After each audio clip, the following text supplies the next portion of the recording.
Have you ever been asked this in a job interview? Tell me about a time when you didn't agree with your boss. What would you say? This is what's called a behavioral interview question, and it's a common tactic. Employers use this kind of question to explore your fit for a job based on your past experience. It can be an easy question to answer if you have the right strategy.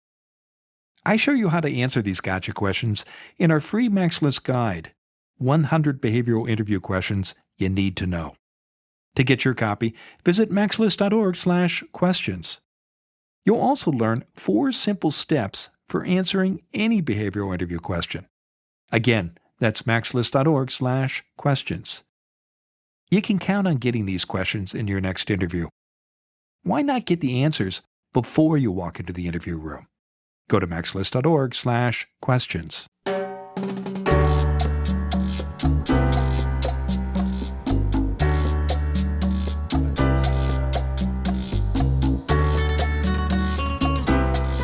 This is Find Your Dream Job, the podcast that helps you get hired, have the career you want, and make a difference in life.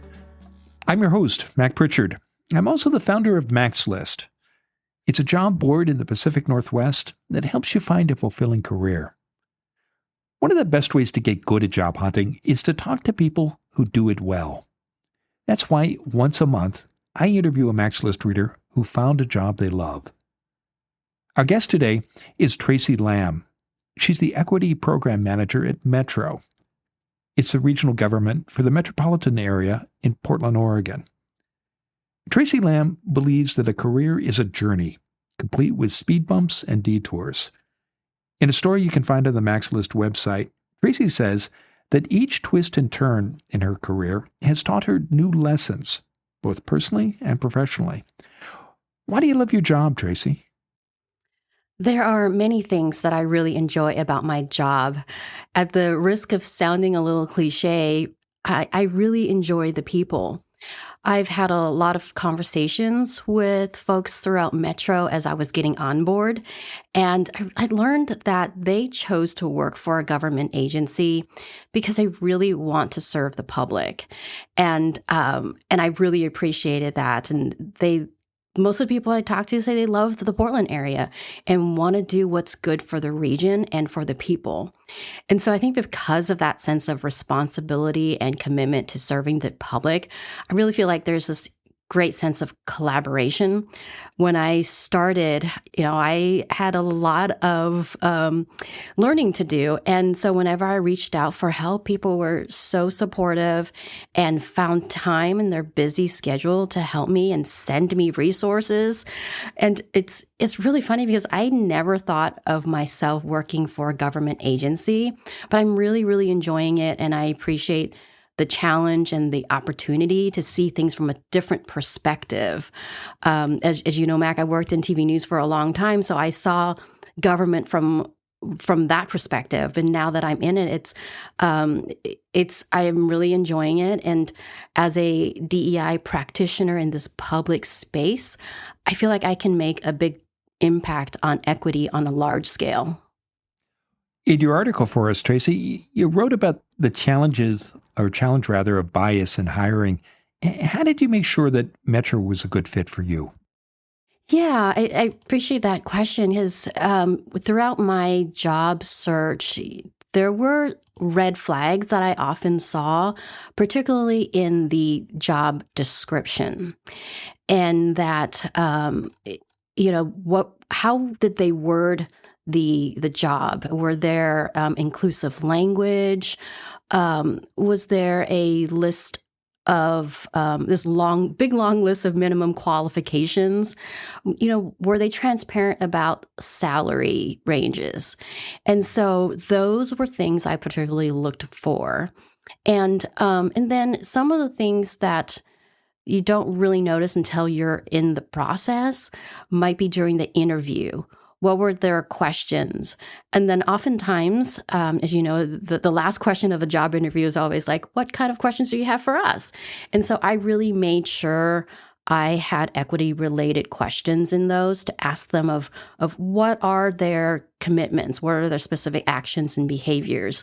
And so depending on how they answer, it's usually a plus or a minus for me. You talk a lot in your article for us about the importance of your network, both in your career and in getting the job you have today. Say more, Tracey, about how your network helped you get the position you have at Metro. Yeah, my friends have been the biggest resource in my job searches. And in two cases that I recall, I told a very select group of friends that I was on a hunt for new opportunities. And I was really explicit about the types of industries or companies I would or wouldn't work for. And both times they came through for me, either through a referral or a job link that they saw. And what was helpful is that these friends knew me well enough to not send just random jobs to me, but jobs they thought would fit my needs, skills, and values. And so that was a huge help for me. And also they helped with proofreading my resume, looking at my cover letters, and even to some extent, there were a couple times when I had to do presentations for my job interviews. I ran parts of the presentation by them, and they gave me feedback, and so that was really helpful to tap into people who knew me and supported me in my job search. Some listeners might be reluctant to ask others for help in a job search. How did you choose the people in your network, Tracey, that you did ask for help? And how did you decide what to ask people to do? Yeah, and it's really about thinking about your network. Who do you trust? And whose feedback you value? They might not necessarily be your closest friends that you hang out at the spa or go, hit the bar with, but they are people whose opinions are valuable to you and might have a perspective that you don't have. And so looking through the people who I have encountered throughout my career, both personally and professionally, just really looked at who would be helpful to me and who might have time as well. And I also looked at the roles that they have played in their career and what type of experiences that they might have that might be pertinent to the job that I'm looking for. Did you have a strategy for figuring out who to ask and why? In other words, did you want to cast a wide net and let everyone know that you were looking, or did you focus on particular people who were related to goals or target employers? Mostly the latter, just focused on particularly the people who were who really understood my professional goals and people who I had conversations with about the jobs or maybe the struggles that I've had in previous jobs, and really focused on those people. And it was not a wide net for me. And why, Tracey? Why did you narrow that focus? Why didn't you, what was your thinking there? That's a really good question. I think for me, it was just mostly wanted a targeted approach. Being in communications, there were a lot of avenues that my particular skill sets could take me, but I knew there were certain industries and certain companies I weren't interested in. And so I didn't want to cast a wide net and then have everybody send me these links that might not be pertinent or might not be something that I want. And so really wanted to take a targeted approach to people who really knew me and my values and my particular personal goals. One of the job search tips you shared in your article on the Max List website was that you encourage people to apply for positions even if they don't meet every required qualification. Why do you recommend this, Tracey, and how did this approach help you land at Metro?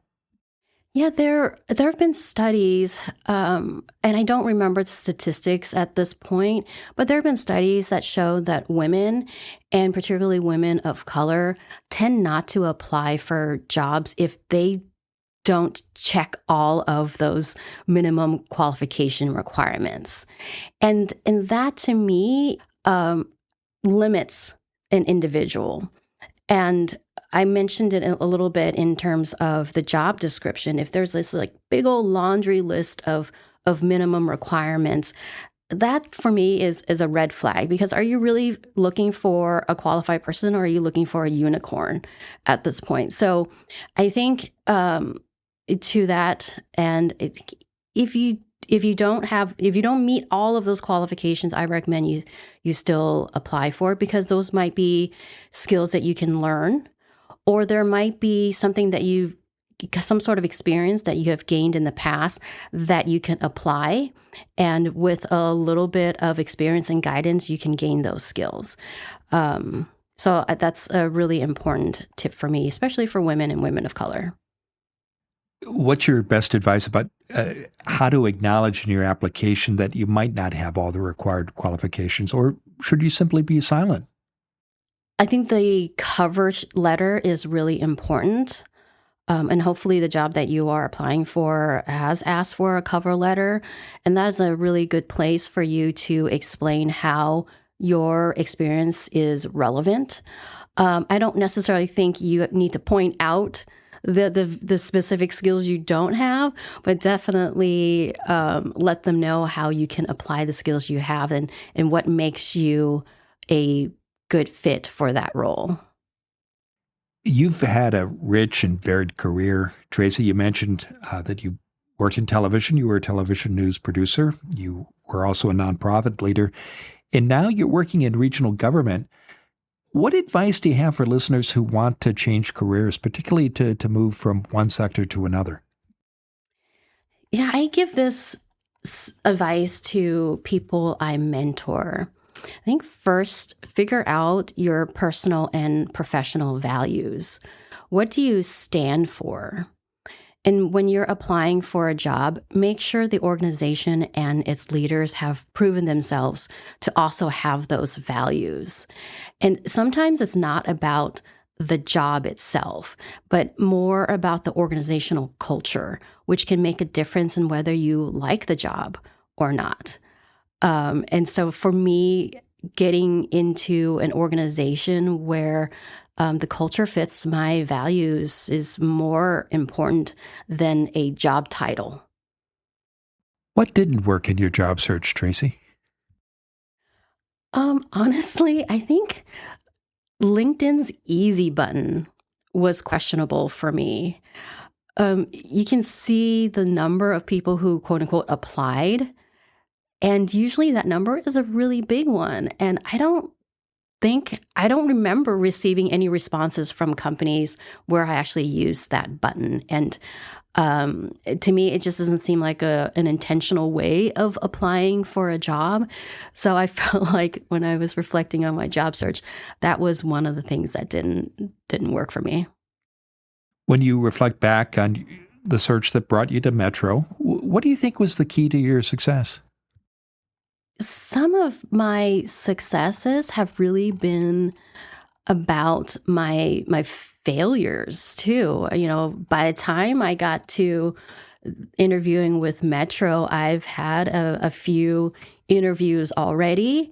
And so every time that I didn't get a job, I looked at my answers to the interviews. I looked at my cover letter, I looked at my resume, and really refined it.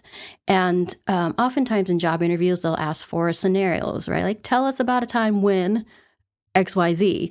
So really dug deep into my experience and my history to come up with scenarios and experiences that are applicable to whatever job that I'm applying for, in this case, Metro. So I think just really going back and looking at where I wasn't a success in order to turn it into a success. Finally, Tracey, what's your number one job hunting tip? My number one job hunting tip is ask for help. We talked about this already a little bit in the podcast. Tell your friends, your mentors, your former bosses that you're on the hunt and be explicit about what you're looking for. Don't be afraid to ask for help. I know in the past I have been really hesitant and sometimes embarrassed to ask for help, but don't. Ask the people you trust, and then ask them to review your resume, proofread your cover letter, and then run through a mock job interview with them. Well, thank you, Tracey, for sharing your story. To learn more about Tracey Lamb's job search, visit maxlist.org/stories. And check out the Max List website for dozens of other success stories. On the second Friday of every month, we add a new interview with a Max List reader who has found a dream job. Again, go to maxlist.org/stories. In the meantime, thank you for listening to today's bonus episode of Find Your Dream Job. This show is produced by Max List. Susan Thornton Huff schedules our guests and writes our newsletter. Lisa Kislenberry-Anderson manages our social media. Our sound engineer and editor is Matt Fiorillo. Dawn Mole creates our transcripts. And our music is by Freddie Trujillo. This is Mac Pritchard. See you next week.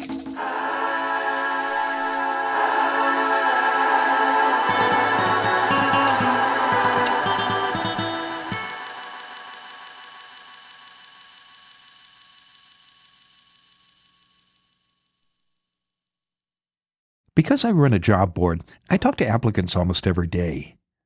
And many of the people I meet make the same mistake. They have no clear job search goals. So they apply everywhere, every day, all day long. You might think it's smart to send lots of applications. After all, it's a numbers game, right? It's not. The more you narrow your search, the easier everything gets, and the happier you'll be in your next job. Stop chasing every lead. Instead, focus on what you really want. Now, figuring out your goals can be hard, but we have a Max List resource that can help. Finding focus in your job search. Go to maxlist.org/focus. Our free step-by-step Max List guide will help you create your own job search goals. Get your copy today. Visit maxlist.org/focus. Again, that's maxlist.org/focus.